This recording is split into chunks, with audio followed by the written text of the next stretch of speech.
Hi, everyone. Welcome back to our Core Inclusion series. Today, we're talking about 10 ways to modify curriculum on the fly. Before we jump in, I want to tell you about a moment that changed how I think about this. A few years ago, we were doing a nonfiction article unit, and I handed one of my students a passage that the rest of the general education students were reading. He glanced at it, pushed it away, and then crawled right under his table and refused to come out. Not because he was being defiant, but because the article was nowhere near his reading level, and he knew it.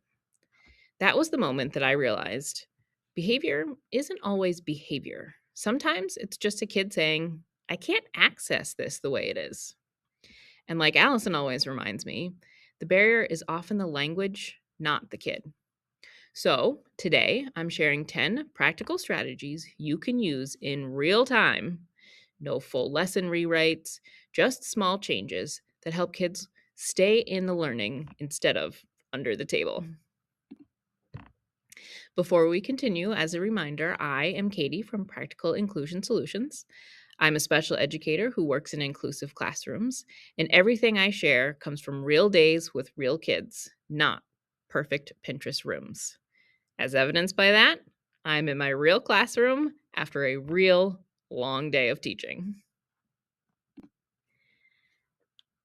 Things to think about first. Before we even touch the assignment, there are 3 things I always check. First, the language level. A student might be in 3rd grade, but understand language more like a 4 or 5-year-old. That means simpler wording, more visuals, and questions like who and what instead of why and when. Second, the reading level.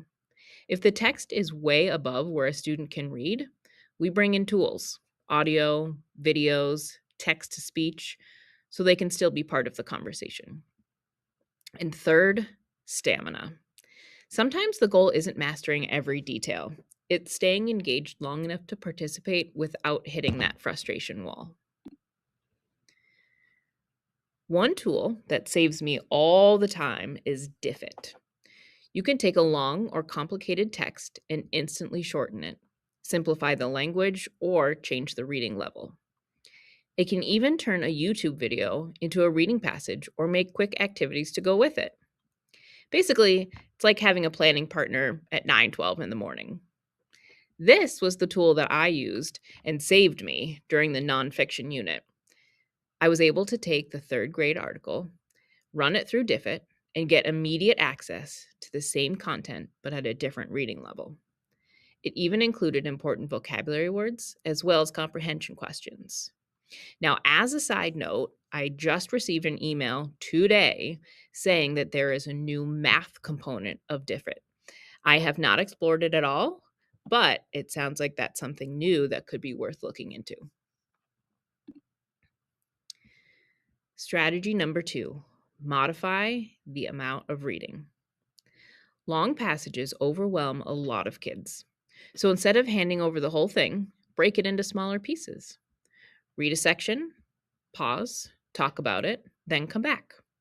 Or let a student read part of it, take a brain break, and return. Less overload almost always means more real learning.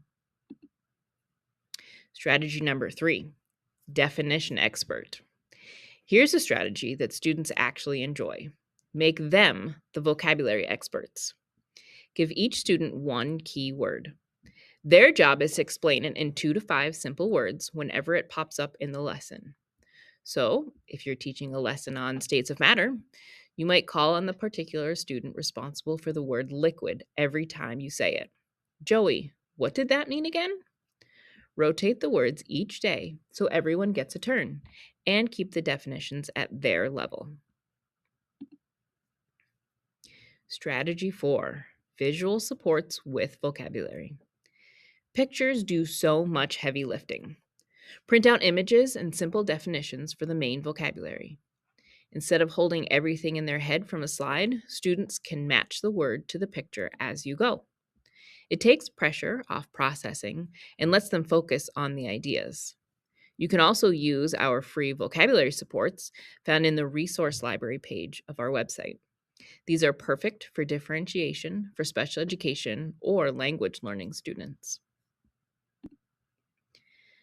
Strategy 5, fill in the blank notes.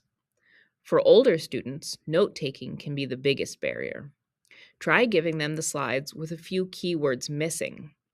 They just fill in the blanks instead of copying everything, which keeps them engaged without the stress. Strategy 6, listening scavenger hunt. If a student struggles to follow long explanations, try a listening scavenger hunt. Pick a few important words from the lesson. Every time they hear one, they make a tally mark. It turns passive listening into an actual job, and it works surprisingly well. Strategy 7, simplify comprehension with somebody wanted but so at last. For heavy content like history, we love the somebody wanted but so at last strategy.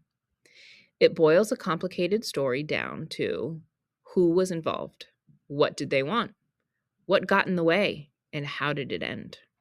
Simple, but incredibly effective. Here's an example for the American Revolution. Somebody, the American colonists, wanted to make their own laws and not be controlled or taxed unfairly by Great Britain. But Great Britain wanted to keep control of the colonies and sent soldiers to stop protests and rebellion. So, the colonists fought a war against Great Britain starting in 1775. And at last, the colonies won independence and became the United States. Strategy 8, bamboozle. If you want a game-style review, bamboozle is great. You can turn key terms into a quick quiz with bonus points and silly twists. It feels fun, but you're really checking understanding and getting kids talking. I worked with a general education teacher whose students told her the social studies lessons were boring. She implemented a bamboozle game at the end of each class with the same content information, and all of a sudden, class was fun again. Strategy 9, modify the amount of work or the final product. Reducing the scope is one of the most common IEP modifications and one of the hardest to do well. I always ask, what's the real goal? If the goal is understanding the American Revolution, does the student need a 5-paragraph essay? Or could they use a graphic organizer and one solid paragraph? Maybe a Google Slides presentation instead. Focus on the learning, not the format. As a helpful bonus, we have a free learning style inventory for students. You can find it on our website, and once you know your students' learning styles, you can tailor the final product to them. For example, auditory learners could compose a song about the American Revolution. Kinesthetic learners could build a diorama. Students feel most successful when their work is modified to their strengths. Strategy 10, connect to life skills. Sometimes the best modification is connecting the lesson to real life. If erosion feels too abstract, shift to, what's the weather today? What would you wear? Where do we see water in our community? Real life makes content click. To sum it all up, modifying on the fly doesn't have to be overwhelming. Most of the time, it's small tweaks, shorter text, a different format, a visual, a game that open the door for a student. Inclusivity isn't about making everything easier. It's about meeting kids where they are so that they can actually engage. If you want more on this, check out our free training on differentiating instruction here on YouTube. And we'd love to hear from you. What modifications save you on busy days? Drop them in the comments so we can share ideas. Thanks for watching.